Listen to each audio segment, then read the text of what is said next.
When speaking of his mother, Parlant de sa mère, David O. McKay a cité Abraham Lincoln. Tout ce que je suis ou que j'espère devenir, je le dois à ma mère, cet ange. Ces paroles expliquent bien ce que je ressens à l'égard de ma mère. Viola Jane Goetz Snow, Jeannie pour les intimes, est née en 1929 et décédée peu après son 60e anniversaire en 1989. Elle m'a instruit et m'a encouragé. Elle m'a réellement convaincu que je pouvais accomplir tout ce que je voulais. Elle m'a aussi formé. Comme mes fils disent de leur mère, elle s'y entendait pour nous faire sentir coupables. Ma mère était merveilleuse, un grand modèle, et il ne passe presque pas un jour sans que je pense à elle ou qu'elle me manque. Quelques années avant son décès, elle a eu un cancer, maladie qu'elle a combattue avec courage. En famille, nous avons appris curieusement que le cancer est une maladie d'amour. Il donne des occasions d'arranger les choses, de dire au revoir et d'exprimer son amour. Quelques semaines avant le décès de ma mère, nous étions dans la salle de séjour de la maison de mon enfance. Ma mère avait bon goût et aimait les belles choses. Elle aimait aussi voyager, mais notre famille vivait d'un budget modeste et n'a pas pu réaliser ses rêves. Sachant cela, j'ai demandé à ma mère si elle avait des regrets. Je m'attendais tout à fait à ce qu'elle dise qu'elle avait toujours voulu une plus grande maison et plus belle maison. Ou peut-être à ce qu'elle exprime sa tristesse de n'avoir jamais voyagé. Elle a réfléchi à ma question pendant quelques instants et m'a répondu simplement « J'aurais aimé servir davantage ». J'ai été bouleversé par sa réponse. Ma mère avait toujours accepté les appels de l'Église. Elle avait été présidente de la société de secours, instructrice à l'école le dimanche, instructrice visiteuse et avait servi à la primaire. Enfant, nous portions toujours des ragoûts, de la confiture et des bocaux de fruits aux voisins et aux membres de la paroisse. Lorsque je lui ai rappelé tout cela, elle n'a pas démordu de son idée. Tout ce qu'elle a dit a été « j'aurais pu faire plus ». Ma mère avait vécu une vie exemplaire et d'accomplissement. Elle était aimée de ses amis et de sa famille. Elle avait accompli beaucoup au cours d'une vie souvent difficile, qui a été écourtée par la maladie. Malgré tout cela, son plus grand regret était de ne pas avoir rendu suffisamment service. Je n'ai aucun doute que les sacrifices de ma mère sur terre ont été acceptés par le Seigneur et qu'il l'a accueillie. Mais pourquoi avait-elle surtout cela en tête, quelques jours avant sa mort? Qu'est-ce que le service et pourquoi est-il si important dans l'Église, dans l'Évangile de Jésus-Christ? Premièrement, nous avons le commandement de nous servir les uns les autres. Le premier commandement est d'aimer Dieu. Et voici le second qui lui est semblable. Tu aimeras ton prochain comme toi-même. Nous manifestons notre amour lorsque nous nous aidons et servons les uns les autres. Le président Hinckley a dit « Un vrai saint des derniers jours ne peut agir en mauvais voisin. Il ne peut pas ne pas tendre la main pour secourir et aider les autres. Cela est inhérent à la nature même de l'Évangile. Mes frères et sœurs, nous ne pouvons pas vivre repliés sur nous-mêmes. Le Sauveur a enseigné à ses disciples cet important principe rapporté dans Matthieu. Seigneur, quand avons-nous vu avoir faim et t'avons-nous donné à manger, ou avoir soif et t'avons-nous donné à boire? Quand avons-nous vu étranger et t'avons-nous recueilli, ou nu et t'avons-nous vêtu? Quand avons-nous vu malade ou en prison, et sommes-nous allés vers toi?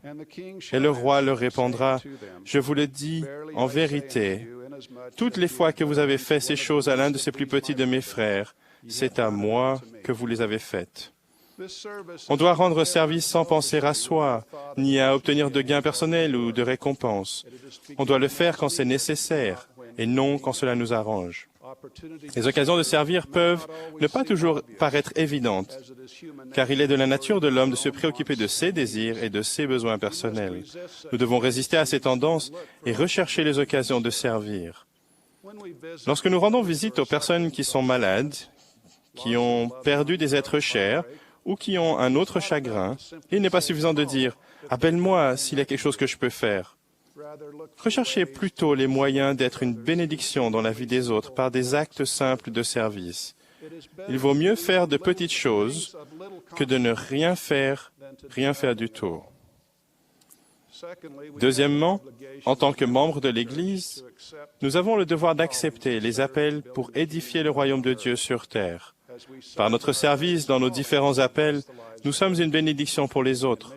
Dans l'œuvre missionnaire, la vie des gens change à mesure qu'ils apprennent l'Évangile de Jésus-Christ et reçoivent un témoignage de sa véracité. Par l'œuvre sacrée du Temple, nous sommes une bénédiction pour les personnes qui sont décédées en leur permettant de recevoir toutes les ordonnances de l'Évangile. Dans le service de l'Évangile, nous avons l'honneur d'instruire les autres, de fortifier les jeunes et d'être une bénédiction pour les petits-enfants dans leur apprentissage des vérités simples de l'Évangile. Lorsque nous rendons service dans l'Église, nous apprenons à donner de nous-mêmes aux autres. Spencer Kimball a dit, « Dieu nous remarque et il veille sur nous. Mais c'est habituellement par l'intermédiaire d'une autre personne qu'il répond à nos besoins. Il est donc essentiel de nous servir mutuellement dans le royaume. » La responsabilité du service dans l'Église ne nous dispense toutefois pas de notre responsabilité de servir notre famille et nos voisins. Le président Kimball a ajouté l'avertissement suivant. « Aucun de nous ne doit être si occupé par ses tâches dans l'Église qu'il ne trouve pas le temps de rendre discrètement des services chrétiens à son prochain. » Pour finir, nous avons la responsabilité de rendre service dans notre collectivité. Nous devons travailler à améliorer nos quartiers, nos écoles, nos villes et nos villages.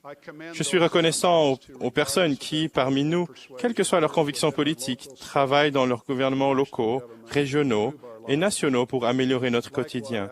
De la même manière, je félicite les personnes qui donnent de leur temps et de leurs moyens pour des causes communautaires et caritatives, qui font du bien aux autres et rendent le monde meilleur. Mon grand-père m'a enseigné très tôt, le service public que nous rendons est le prix que nous payons pour la place que nous avons sur Terre. Le service requiert l'altruisme, le partage et le don.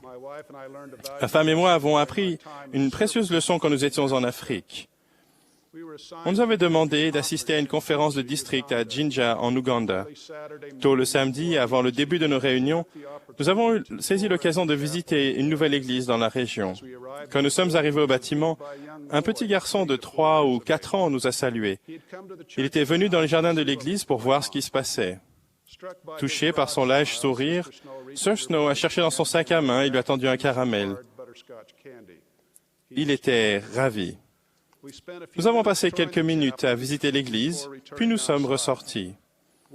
Nous avons été accueillis par une douzaine d'enfants souriants qui voulaient tous rencontrer la nouvelle dame aux bonbons du quartier. Ça a fendu le cœur de Phyllis, car elle avait donné au garçon son dernier bonbon. Elle a fait signe aux enfants d'un air déçu qu'elle n'en avait plus. Le petit garçon qui nous avait salués au début lui a alors redonné le bonbon en lui faisant signe de l'ouvrir. Le cœur gros, Phyllis l'a fait, s'attendant à ce que le garçon le mette dans sa bouche devant tous ses amis envieux. Mais, à notre grande surprise, il est allé vers tous ses amis qui ont sorti la langue et ont eu droit à un coup de langue sur le délicieux caramel. Le jeune garçon a fait le tour de tout le monde, léchant de temps en temps le bonbon jusqu'à ce qu'il soit fini. Maintenant, on peut débattre sur le manque d'hygiène de ce partage. Mais personne ne peut contester l'exemple donné par ce petit garçon. L'altruisme, le partage et le don sont des éléments essentiels du service. Cet enfant a bien appris cette leçon. J'espère que nous pourrons tous rendre davantage service. Si nous ne le faisons pas, nous ne recevrons pas la plénitude des bénédictions de l'Évangile rétabli. Au nom de Jésus-Christ, Amen.